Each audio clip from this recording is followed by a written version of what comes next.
देव आदित्य की असली जिंदगी की कहानी, छोटे शहर से मन सुंदर के नहर तक।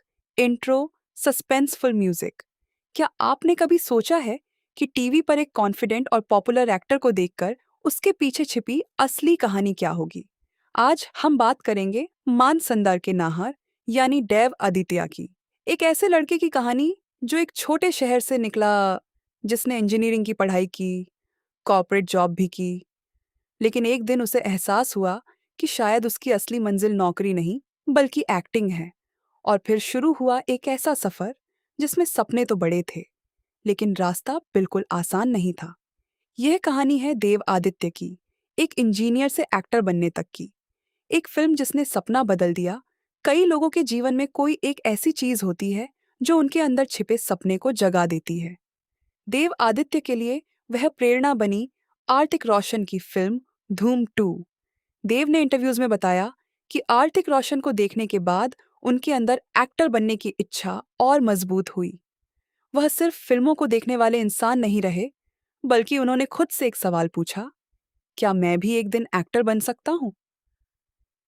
यही सवाल धीरे धीरे उनके जीवन का लक्ष्य बन गया। देव को महसूस हुआ कि वह सिर्फ एक रेगुलर जॉब के लिए नहीं बने हैं। उन्होंने खुद को क्रिएटिव बताया और कहा कि वे कुछ अलग करना चाहते थे। और फिर उन्होंने वह फैसला लिया जिसे लेना किसी भी मिडिल क्लास फैमिली के लड़के के लिए आसान नहीं होता। उन्होंने अपने सुरक्षित करियर से आगे बढ़कर एक्टिंग को चुनने का फैसला किया। फिर आया मैन संडर। कुछ ही समय बाद डेव की जिंदगी में एक बड़ा मोड़ आया।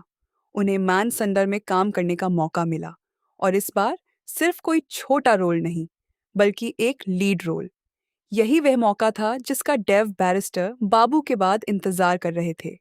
उन्होंने इंडिया फोरम्स को बताया था कि बैरिस्टर बाबू के बाद उनका लक्ष्य एक ऐसे लीड रोल को हासिल करना था जिसमें कैरेक्टर के कई शेड्स हों, और मान सुंदर में उन्हें वही मौका मिला।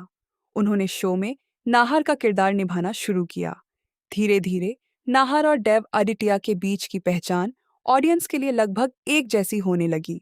लेकिन यह याद रखना जरूरी है, नाहर एक फिक्शनल कैरेक्टर है, जबकि देव आदित्य उसके पीछे मौजूद रियल लाइफ एक्टर हैं।